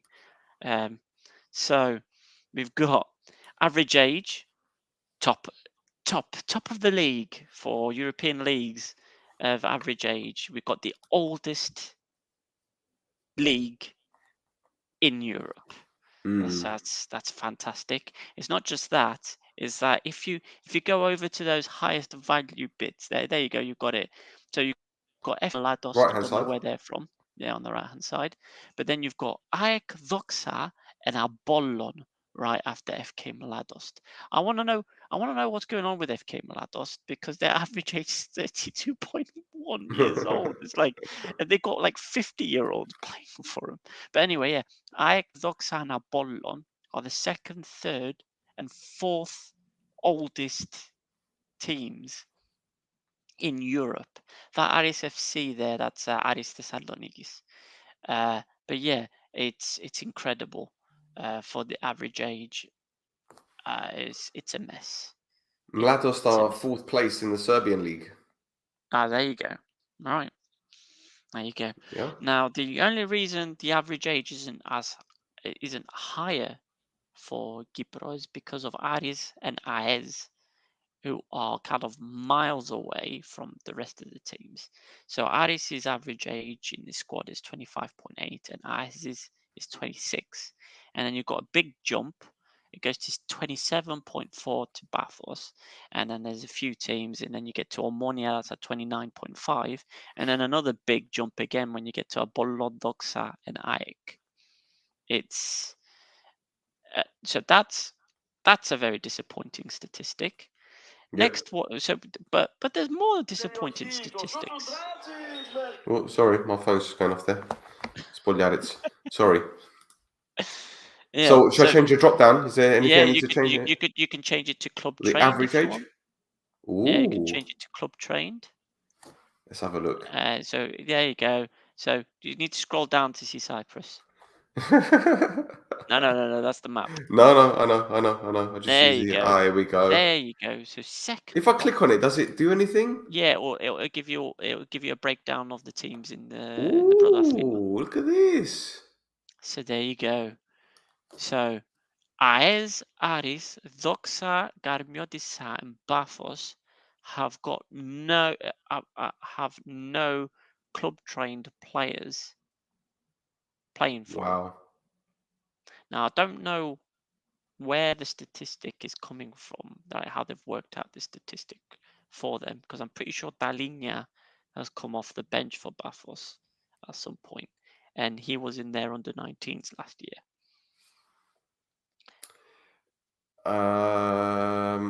Now, perhaps these stats were created just before the squads were announced. No, because this is for this season.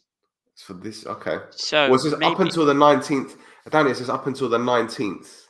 Okay, so yeah, so it's before Dalinia probably played for PAFOS. But you can see, like, the best one is OMONOIA there, and IL and ANORTHOSIS slightly behind that. But if you have a look on the side there, that 12.4% is still only, you're looking at Bulgaria or the Bulgarian First League or the Hungarian NB1. Yeah. And that's our best for club trained players. So that's disappointing as well, on top of everything else. And then there's one more thing that I wanted to chuck in there is in the drop down is the stability. Okay. Oh boy. And scroll down. Donde? There he is. So flip it now. If you go you clicked off it now, so you need to click back on it. There we go. So OMONOIA is obviously they've shown us the most stable club in Cyprus. In terms of what? Finances?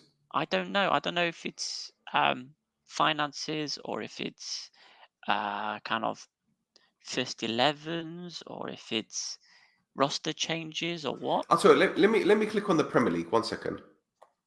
What have we got? Liverpool, Brighton, Palace. That must be on transfers then, incomings and outgoings. Look at Chelsea, 11. Yeah. And they spent a shit ton of money. Arsenal spent a shit ton of money. It's months. It's months. So it's based off of. There you go. 22 players fielded. Okay, now it makes sense now. So if I go back to the first division, as you can see, boys and girls, we're literally doing this live. 19 players fielded, 4 games. Okay. Right, so it's the number of players played from the squad, appearances, basically. Right? Hello? Hello? Hi. Yeah. Yeah. Did you hear my question? No. No? Okay, so basically it's the number of players used in the squad. Well, yeah, but it's also months. Right, 20. Okay, over a certain amount of months. Okay. Yeah. So yeah, it would explain why Karmiotissa and AES are quite low down, because AES basically signed a whole brand new roster this year. Karmiotissa got a revolving door. Yeah, 17 players according to the last head coach. Yeah. Last of the 8. Yeah. So exactly. So and OMONOIA, now you can say that OMONOIA is probably the most stable out of all those. There's a lot of players that have been there for more than 2 seasons, which is, I mean, we talk about it, it's almost unheard of in Cyprus for a player to be there longer than 2 seasons. So those were the 2 or 3 bits of stats that I concentrated on. There's some more things up there about expats and height differentials and things like that. So I've not looked at those yet, but I'm pretty sure that's probably going to be some also not very great viewing. Yes. But yeah. Anyway, let's go to some positive news now. Yes. We've got to, negative, positive, negative, positive. Pittas, King of Stockholm. Go. Yes. Let's go. Yes, let's go. Let's go. Pittas. Yeah. So AEK beat Djurgårdens 2-0 with 2 goals from Pittas. This is the second one. Absolute banger of a goal. Bang. Smashes it. Yeah. I mean, people aren't going to see this. Only me and you have seen this, but I need to mention it. I put a little dot over the A in Pittas in the notes. So make Swedish. it very Swedish. Yes. There you go. See, so sometimes I put jokes just for me and Stell in the notes, but I'm letting you in on it. But yeah, again, great goal. His second one. He ran half the length of the pitch, took on a defender, and absolutely blasted it into the goal. Reminds me of the goal he scored against APOEL at the RCB. Yes. Prick. But yeah, yeah. Anyway, there's this great image as well that the biggest Pittas account on Twitter put up of him kind of celebrating out of focus. That I think is really good as well. It's just it's a great image. Here it comes. It's fantastic. That's a great account, by the way. It's brilliant. It is Absolutely brilliant account. Yeah, but the post-match interview as well, where he was, you're the king of Stockholm, because it was a derby game, wasn't it? Mm-hmm. And the big result there against Djurgården. Yeah, exactly. And it was just liking and sharing everything. People were tagging him on Instagram as well. I even got one. So I was like, there you go. Yes, there you go. Me and Pittas were like this. Yeah. Put some respect on my name. Yeah, exactly. Gets by you prick. Anyway, yeah. So speaking of pricks, do you want to talk about? Oh God. Okay. This could go on all day, man. Honestly. So there was an event that took place today, 26th of September. It was UEFA's Grassroots Week. and it was held at the ALFAMEGA Arena. And apparently it was an 11 million euro funding extension until 2028. And it's supposed to benefit Cypriot football. Luis Figo was there, Boban, Asanovic, some big names in football. SEFERIN, the head of UEFA, was there. And when I heard about the news, which was announced, last week or the week before, I thought, do you know what? This is just another PR stunt, because you do see a lot of former Premier League players going out to Cyprus, Aphrodite Hills. You know, they do these little events. And I thought it was something similar to that. But then when I saw the on-the-field press conference or the interviews and some of the things that were said, it got me thinking. Now, again, maybe this is just me being one of those skeptics and really not seeing the positive side. There were some things said on the field, especially by Luis Figo. Look, I'm going to quote SEFERIN. He said, when you see these kids so happy and excited, and so many football legends like Luis Figo, you can't help but be happy. The football match was difficult, which is obviously the football match between the children and everyone else. I think I scored some goals too, but I don't remember exactly because it was hot. We're glad to be in Cyprus. We're glad to have met George KOUMAS. The CFA is close to us. It's one of the federations we trust, and we reserve the right for the decisions we will make as the CFA Executive Committee. So the Cypriot Football Association, GOP, are close with UEFA. As I put out in the tweet, explains a lot. Now, people are going to be saying, well, what does that mean? Well, think of the amount of match-fixing allegations that have been over the past couple seasons. How they just haven't been really investigated. The light hasn't been shone on the situation. Yeah. You can put 2 together and make 500, but sometimes some things are staring you in the face. But then Luis Figo, a very respectable person in football, unless you're a Barcelona fan, of course. I don't think he was eating Zaladina when he came to Cyprus. If you know the reference, you know the reference. He actually said, I'm very happy to be in Cyprus again. The president of the federation is my friend. It's fantastic to be here with the children. The stadium is fantastic. The most important thing is the development of grassroots football. I wish there are other programs which will help the development of football.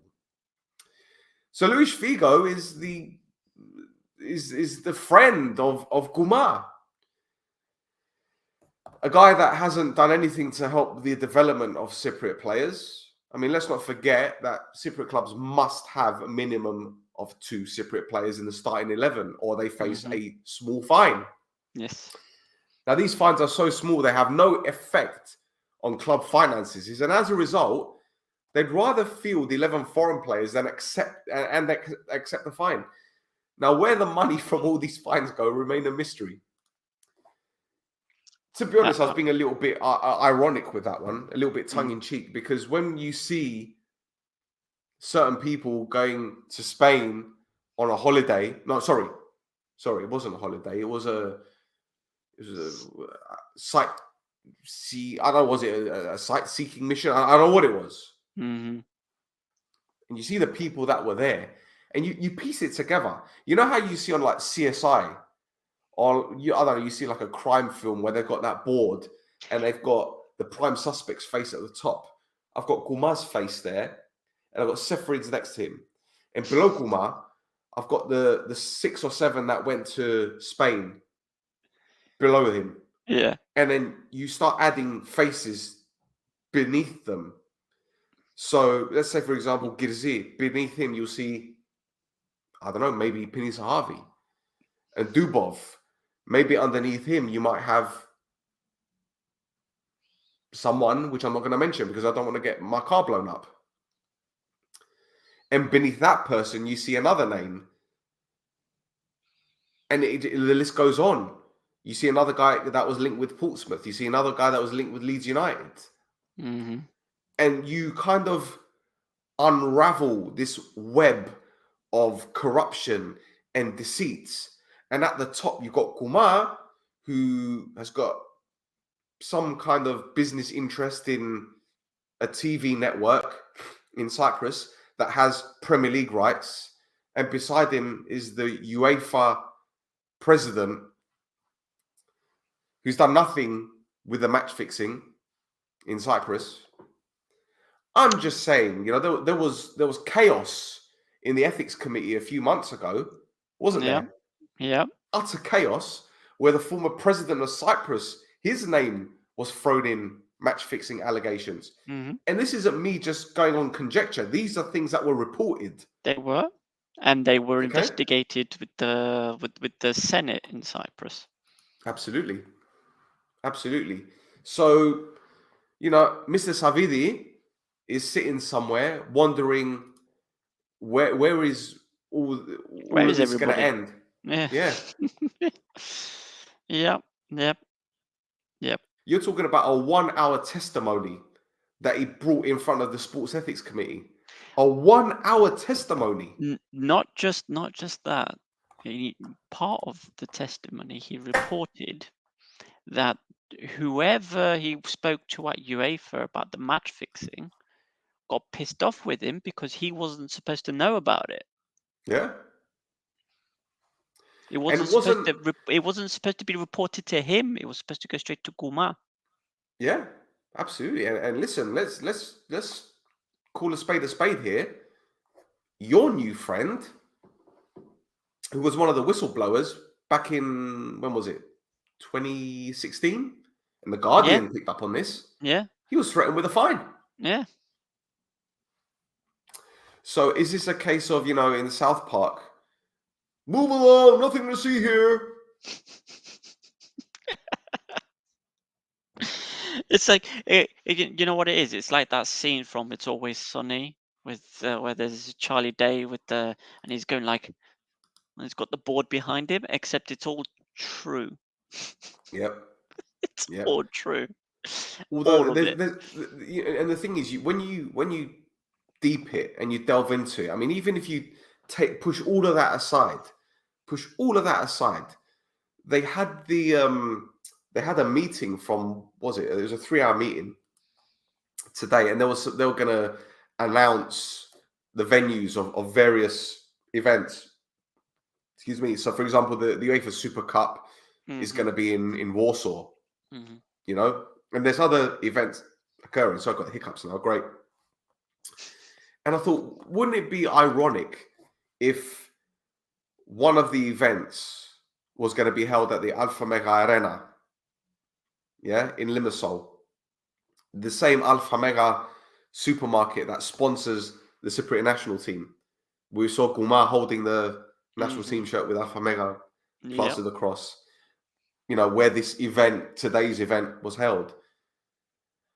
Look, we know what's been happening in Cyprus. If we want to talk about golden passports and certain former presidents' relatives not being tried for anything, allegedly. Mm-hmm. And we know what Cyprus is all about when it comes to a tax haven and things like that. Cigarette smuggling. And cigarettes, we're not going to talk about that. Not yet, anyway. So, you know, anyone that wants to do reports on referees' cars being blown up, that's not even scratching the surface. When you delve deeper into it, it is a very, very long list of, what's the word? People that could be complicit. Mm-hmm. Yep. Is that fair to say? Yep. There's a very long list of people that would be very interested to hear what you've got to say about things. Well, look, I guess at this stage, we're not a big enough podcast to get anyone's attention that would put us in a difficult situation anyway. Yet. But obviously, yet. But you know, there's a lot of evidence, and there's a lot of things that have been written in the press in the past, and this dates back 2009, even before that. So, you know, they say, you know, be careful where you dig because you might hit a landmine. I haven't got the shovel out yet. I'm just going by what I see in front of me. Yep. Anyway, let's move on. Yeah, I wanted to just mention a couple of more comic moments from UEFA visiting Cyprus for a little jolly that they had. So, Yeah, go ahead. So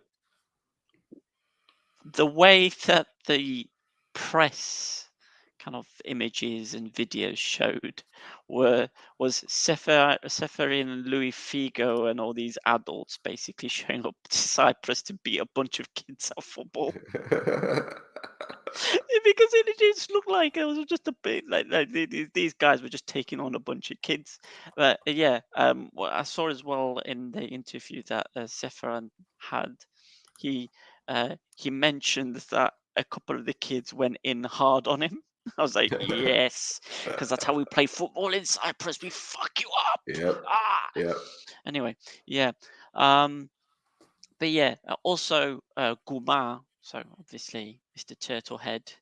He's got a body like a malformed Lugani Gobita already, and somebody gave him a T-shirt to wear that was like what 4 sizes too small. Just everything kind of pushed up, in and out and to the side, and it wasn't pretty. I'm glad he didn't get on the pitch to try and play football, man. He would have. Yep. He would have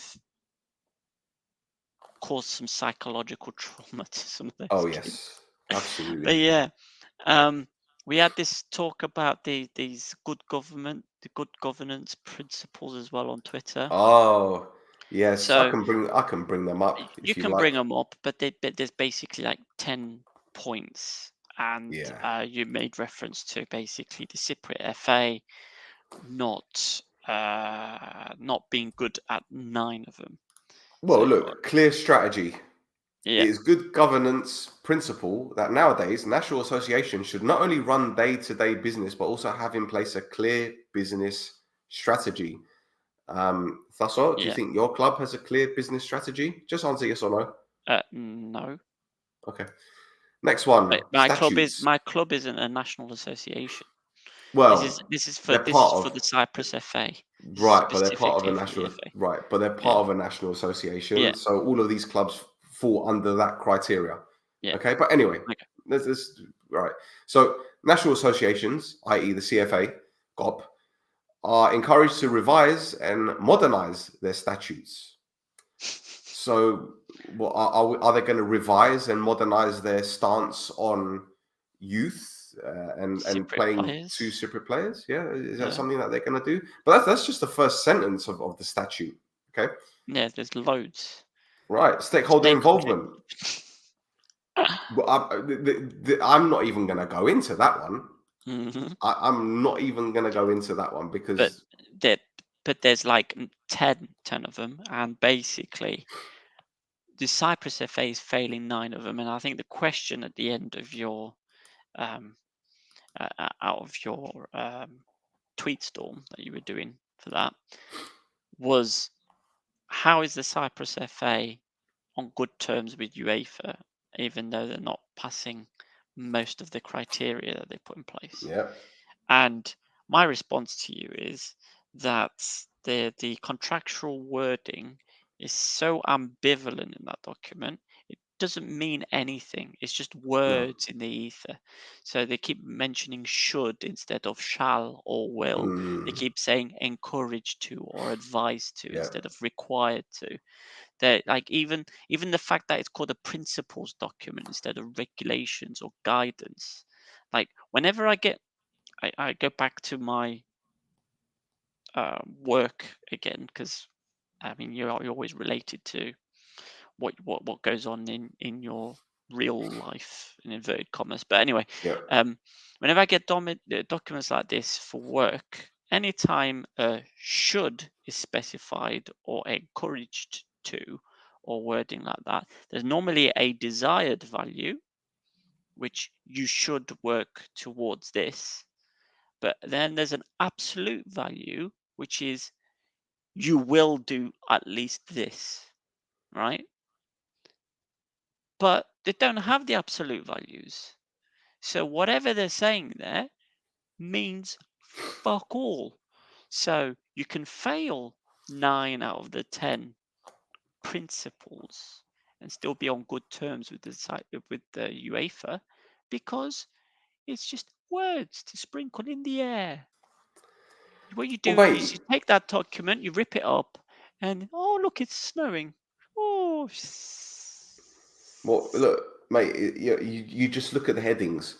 Yeah, professionalism of committee structures, right? Administration, accountability, Listen, transparency in financial matters and corporate documents. So transparency is one of the most important principles of good governance. Principle. Okay. Yeah. So this is kind of my conclusion to it, right? Is that no wonder KOUMAS can still shake all these pricks' hands, even though they're covered in shit and piss. Because all their hands are covered in shit and piss. One hand washes the other, both hands wash the face. Yeah, except the faces are covered in shit and piss. Yeah. Yeah. Yeah. Now, one hand washes. Well, I mean, Cyprus is a washing machine. Now, got all this dirt and shit and piss and the washing machines and the rest of it. But there is some good news to kind of plop on the end of the podcast. Ooh. So, the Ethnikos women's team won their first ever competitive match versus the Faroe Islands tonight. 1-0. Come on. Let's go. Yes, let's go. Let's go. So, in 2 games, the Ethnikos is unbeaten in the Nations League so far, because they drew with Azerbaijan in Baku last week as well. So now they have 4 points.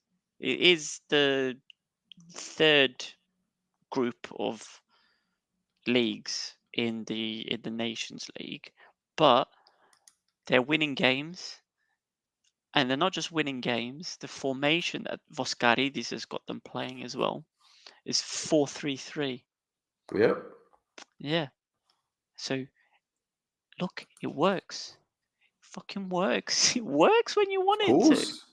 It works when you want it to. Not just that.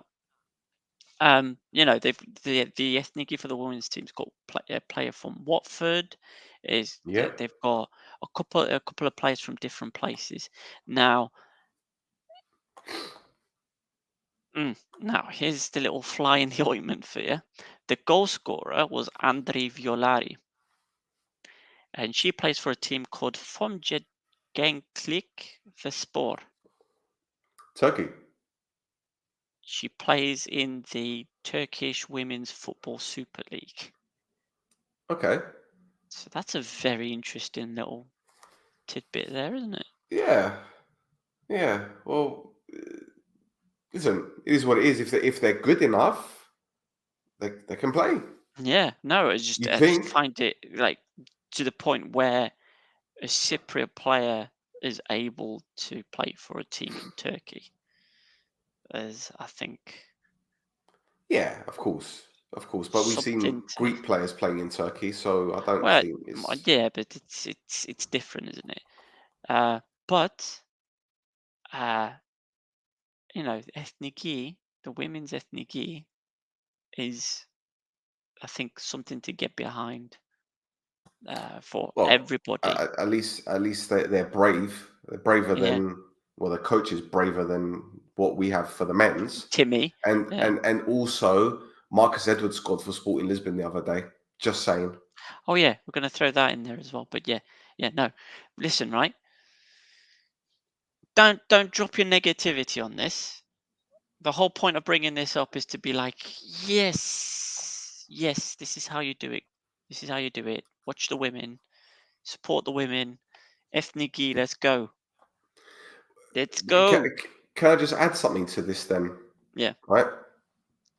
They did the grassroots thing. Why didn't they do anything for women's football? Because I thought UEFA were all for women playing football. Very good question.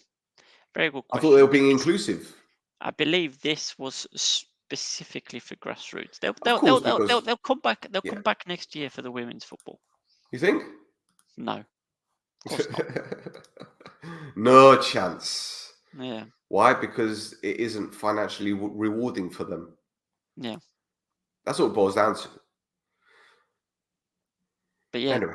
Ethniki women, come on, let's go. There you go. Anyway, we're done, aren't we? Yeah, unless you We've had done something. just over 2 hours. Just over. But it was well worth it. Yeah. Well worth it because we got a lot out there. Yeah, I mean, at some point we're going to run out of news, and then it will just be less than an hour, and then we'll be like, mate, do you know what? We could actually use our pod, right, as a term of reference, and we could write a book about this particular season. Think about it. With I thought we had so much to talk about last season, and yeah, it's even more this season. Yeah, with possible? 5 games in. 5 games in. Think about what we've gone through in 5. And that's not even including the international break. Yeah. It is absolutely bonkers. You know, if we were, you know, a daily podcast, like we wouldn't have a roundup show. There wouldn't be a point. But, you know, we fit so much in the space of 2 hours. It's ridiculous. Yeah. And there's still a game tomorrow or tonight as it goes out because APOEL are playing Buffer. Yeah. How do you feel about that, by the way? Well, I mean, look, it's going to be it's going to be a kind of a defining one. I think if we don't at least get a draw from that, I think we will pack up our bags and leave. You think he's going to go? You think they're going to sack him? No, they're not going to sack him because they can't afford to. They can't afford to sack him. Well, you know, maybe Pedridi will pick up the phone to KOUMAS and speak to SEFERIN and say, look, just do us a favor and don't shaft us yet. Yeah. Anyway. That's it from us, boys and girls. Thank you for tuning in. Don't forget to follow us on Instagram and on Twitter at This Is Mappa. We have a Discord.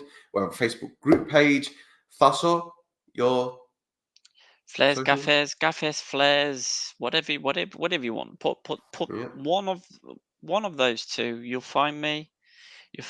I do news.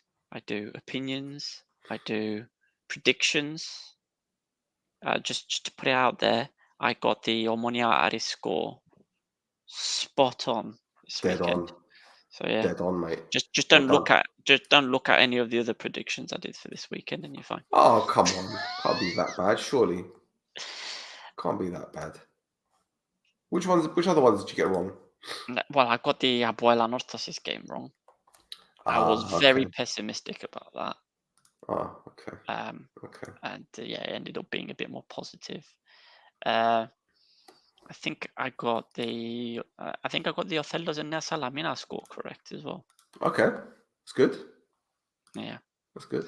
But yeah. Oh, one more thing before we go. What do you think of that? Huh? Fantasy League, Cyprus Fantasy League. Oh, there Come you go. on. There you go. There you go. I'm catching you up. You moved off the bottom.